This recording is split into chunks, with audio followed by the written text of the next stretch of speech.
Hey, welcome, and today we're going to be looking at Bitcoin USD. We're going to be looking at Theta versus Bitcoin and Theta versus the dollar, and we're also going to be looking at Chiles and also Nuls, possibly if we've got time. So I'm going to roll out the intro, and after that we'll have a look.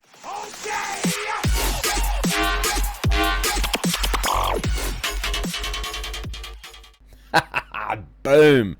Love that intro. Okay, so as promised, let's get straight into Bitcoin without wasting any time. So Bitcoin's showing everybody a little bit of a scare at the moment. We've got this death cross talking where the 200 crosses the 50, and we're all going to this doom and gloom.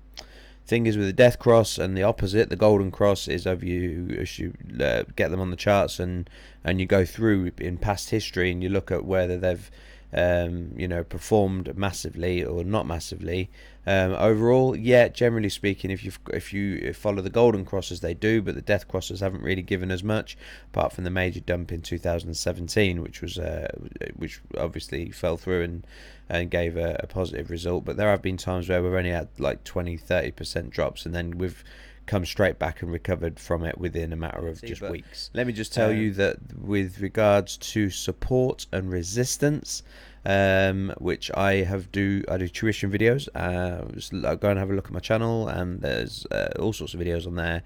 And support and resistance is a video that I'm going to be doing later on this week. So that's why I'm bringing it up now, is just to say, if you don't know what support levels are and resistance are, then go and have a look at that video. It won't be released until probably Thursday. But yeah, what we're trading in a range at the moment, somewhere between obviously they've got the bottom of that wick there sitting in at $3,000 all the way up to $4,000. So there's a $10,000 range there that we've been going sideways on, arguably slightly bearish. But we have got this, I mean, that was a higher high there than these here, but this is a lower low. So at the minute, so it's not until the day finishes that we'll get a definite sign. But what we have got is we've got the Ichimoku one here, which is a very powerful indicator. And the red line here, as you know, is currently underneath the blue line, which is telling us that there's still a chance for us to recover. The blue line, sorry, the one that at the top they're called the Tankan, that is a faster moving average, so that's tighter to the price action, and therefore you could argue that we might get a cross before it comes back up. It's just something to look out for and be aware of, really. This over here, all these candles that I've got going on, this is the visible range. This is all of the people that are trading, and just sort of gives us an idea of whether we're going to be hitting areas of support. If we came down, we came down here and we found support here because the candle closed and then bounced back up, and it found support here. If we look at the line and you follow the line across, you'll notice we found support and the candle was here at this, what I would call a point of control. So yeah, so we've got found support there, and all of this area here is all support, but now we're below it. It could possibly potentially be resistance. Again, it's not until the day closes today that's going to tell us whether we're going to continue in this downtrend or not.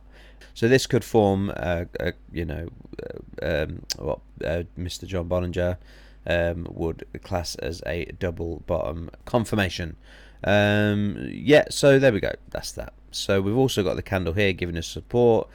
I would like to think that we're not going to be breaking down really past this. There's too many people wanting to buy Bitcoin. They know that this is still a cheap price when it goes up to the the 100, 150, 200,000 mark. This bull run, hopefully, not financial advice, but it's very possible and very likely that we're going to see six-figure numbers this year. Very likely. And obviously for institutions, they're probably waiting for it to come back here and find this 30,000 before they start buying in at. This I think is manipulation. This death cross, I don't think is taken seriously by a lot of traders right now. I think that's about it for all I want to really go into with regards to Bitcoin. It's winding me up a little bit because of well, what's winding me up is Bitcoin's not winding me up. What's winding me up are people playing with Bitcoin instead of just leaving it be and letting the people have the benefit of it. Instead, institutions and banks, like they do, get their claws and their teeth into it. And even though Bitcoin was a coin for the people, is a coin for the people, it's still been manipulated. It's still not big enough yet. So really, we're in early doors. So if you can get your hands on Bitcoin and hold it and hold it and hold it, then these are really early days now. When and if when Bitcoin gets to the $1 million mark, then we'll be looking back at these times and saying, well, I needed to own just a little bit and I'd be rich now. But you won't get these opportunities again. So it's winding me up a little bit that it's been manipulated and messed about a bit. So that's that bit, right? So okay, everything is tied to Bitcoin with regards at the moment. It's all not tethered from a tethered standpoint, but if Bitcoin starts to go down, then people's confidence in the altcoins start to go down, and then people start taking money out of their altcoins as well and sticking it into things like the Tether coin or taking it out into fiat. So if you get a bleed of Bitcoin, then you normally get a bleed of the altcoins as well, and this is what we're seeing across the board now with 13% drops in Link versus the pound. We're seeing a 7% drop against Chiles versus Bitcoin, which we'll speak about in a minute, and Theta against the dollar. We're seeing a 13% drop. Yeah, so that's just it. Now my trading style is that I'm trying to gain Bitcoin, because I know that Bitcoin is the faster grower with regards to its wealth. So for me, most of the things that you'll see on my channel are me trading, looking at the asset class, whatever it is that that the thumbnail will be, and the edit title will be technical analysis versus Bitcoin. Although when I remember to, I will put in the against US dollar. Okay, so moving over to Theta. And just pulling that over a little bit just so I can see, because I've noticed here that Nuls is up at 12%. There's an interesting thing about Nuls, which we'll come to in a minute. So Theta against the dollar, we're down 13%, and against Bitcoin, Theta is down 5.5%. So yeah, what's going on with Theta? Well, sticking it with for Bitcoin at the minute is that we've got this the VPVR again. We're bringing in significant support just here, and then even more significant support just here. That the entry point when I put my video out was here. Let me just get rid of these Bollinger Bands and bring the Ichimoku cloud back in. Yeah, we can see that the keygen is still above the Tankan, and the price action is still above. Yeah, and no doubt the lagging span, if I was to bring that back on, would be equal to, and giving us a positive signal with regards to price action. Yeah, it's fine. Yeah, so it looks like we're still heading off in a positive direction. I'm just going to take that back off again because it just complicates the charts a little bit for me. Okay, so yeah, so although at the minute we've seen this big drop down today, we saw a drop down of a total of 10% versus Bitcoin, and now it's at 5%. And then looking against Tether or the dollar, we saw it drop down from 8.7 down to the $7 mark, which was nearly a 20% move at one point, but it's coming back up again, back into the cloud. I do think that and again, this isn't financial advice, I'm not a financial advisor, this is for entertainment purposes only. I do think that that all of this is just going to be a wick in and a wick back out again. So I think we'll see a recovery quite quickly of a lot of these altcoins. I'm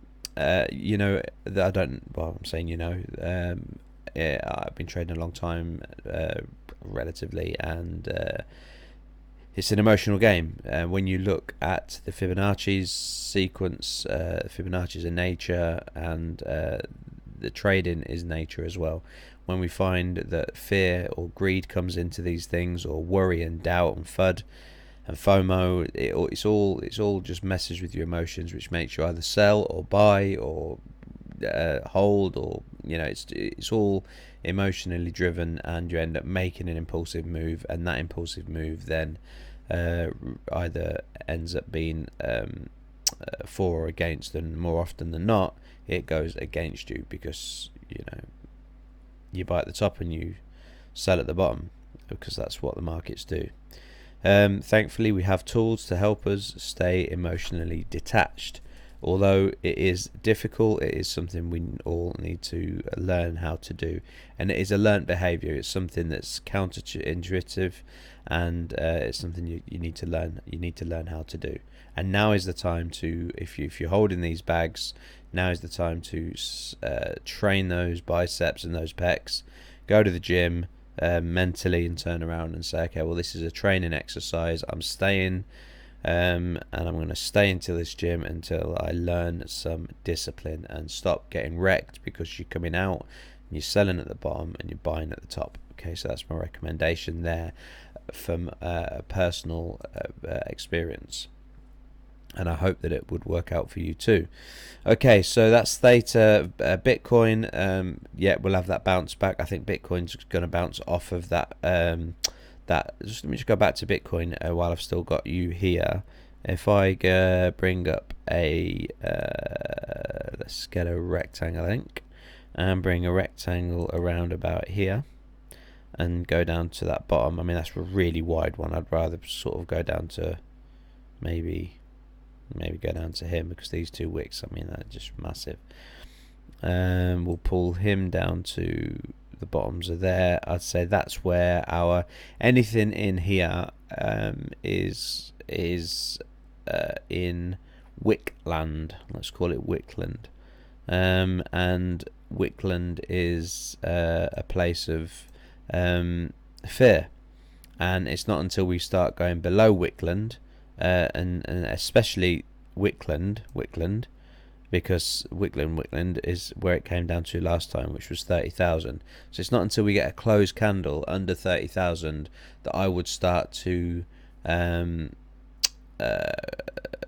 consider the fact that we are in a long-term bearish market for Bitcoin. Again, I don't see it happening. I think institutions have all got their buy orders in at 30k. The VPVR here, these side candles, it is a live indicator. So if someone came out now and put a massive buy order in just here at 30,200, would have this big candle come out here. And on the smaller time frames, if you go down to the minute or the 5 minute, you see those the VPVR moving all the time, just showing you that it is a live indicator. All right, so that's Theta. I am still in Theta. I haven't come out of my position because as I say, I do believe that we're still moving up the way. It's not financial advice again, but that's just something that I believe, that we are just going to continue and following and bouncing off of this cloud and going up. Theta is a fantastic project, and I believe in the people and the fundamentals behind it. Moving on to Chiliz. Chiliz is an ERC20 token. It's for if you go into Chiliz and find their official website, you find that it is supporting the Fighting League, not the UFC, but the was it the Ultimate Fighting League or something? I can't remember what it's called. Football players and all on the back of Chiliz.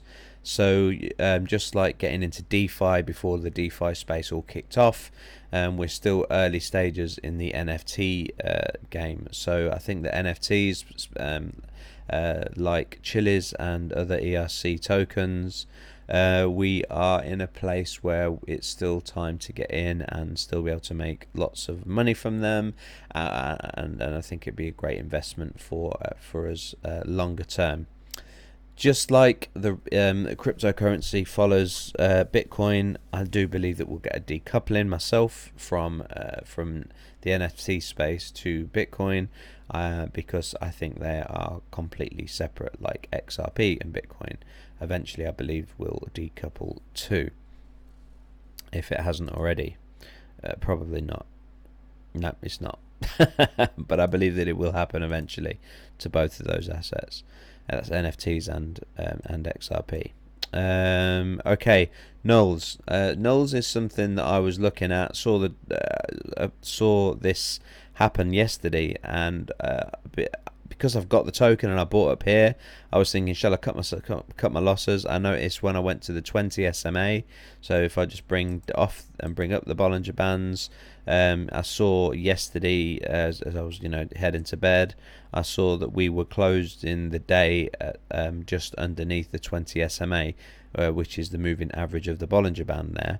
And thought maybe we're going to continue to have a continuation, and I was kind of looking for a hidden bearish divergence at the same time, but noticed that we were in this oversold zone here, just wicked into the oversold zone here on the RSI, and we also hit the oversold here, but we're even lower. So I thought there is a little bit kind of hidden bullish divergence, and that's kind of what it was a cross between that and also what I was saying a minute ago with regards to trading with emotion, that turned around and said, no, I'm not, I'm going to stick in, I'll stay with it, and if it does end up coming down now, I'll stay with it for even longer until we do end up coming up here, because I'm not going to let them take my money. And we've come up. So out of all of the, if you look down on my chart here, everything's in red that I'm looking at, all of these classes, the majority of them, I'll go BNB. They're all in the red, but the one that I was going to come out of and said no, I'm going to stick with it, is the Nuls. So I'm quite pleased with that. However, I do believe now we're going to have a so I've just thought of something to bring back up on Theta in a minute. Resistance, obviously, because we had this kind of resistance here and then we came down, and it's the same candle of the VPVR, the visible range, that we're going to have sellers selling off here, and we wicked in and we've come down and we're now kind of here. So I'm not really sure what's going to happen. We've had 2 days now where we've had a high volume, so high volume set in, and we could see a little bit of a pullback and then a bounce through here, bringing up the Ichimoku cloud to see what that's telling us, bringing off the Bollinger Band so we don't get confused. We're still in a bearish situation where the Tankan is over the Kijun here, Tankan over the Kijun, we're under the cloud, so the rules of the Ichimoku say we're not in a buying area yet, I just wish I'd have looked at the Ichimoku cloud when I bought into it back here, but I didn't. I was looking at this here and I was looking at this, and I felt that we were off to the races, and we weren't. But it wasn't a massive position, it was just a smaller part of my portfolio.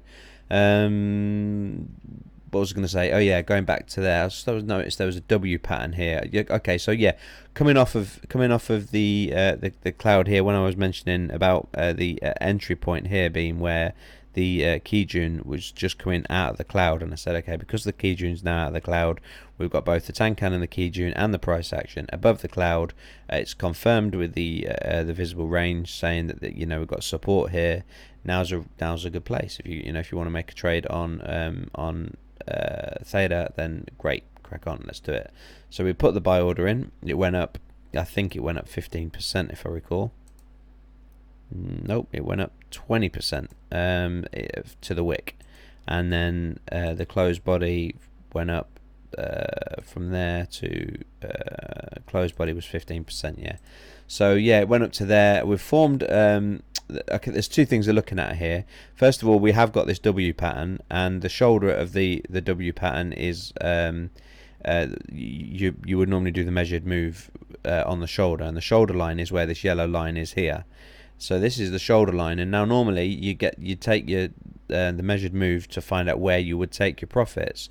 Is you go from the lowest part of your W pattern to where the shoulder is, get the measured move from there, which I can do for you while I'm here. So you go from the close of the candle to where the shoulder breakout is here. If you right click your mouse and go clone, then it'll give you another one that you can then move around. and then you'd stick that on there, and then that would tell you to take your profits around about there, which is, just get a horizontal line there. So you would take your profits at that figure there, 24730 satoshis. So I'll just get rid of him now. So that's where you would normally take your profits. Once a W pattern's done that, it normally rolls over, and then the breakout of the W then quite often comes support, and that fits this narrative here about this this support area of the cloud coming in at this support area, but also the VPVR. So and also obviously that we've wicked in, and you know, we're heading back up today on the hope that we'll, you know, find that we'll sit and then bounce off of the resistance of the or the support. Now what was resistance is now support, so the breakout of the W pattern, the trading point where you would trade from and then make that measured move. Yeah, so that's it. I'm sorry today's been a bit of a blur for my TA purposes. I'm just kind of releasing this video just to let you guys know that I'm serious about making a video every day, and like, subscribe, join the Discord, and I will be probably doing a live stream at some point this week. I will let you guys know by sending out a notification so you guys know when I'm going to do the live stream. So have a think about what questions that you want to ask, anything that you want me to have a look at, any tools that you want me to look into, or teach you, show you, etc, etc. Okay, with that I will say again goodbye.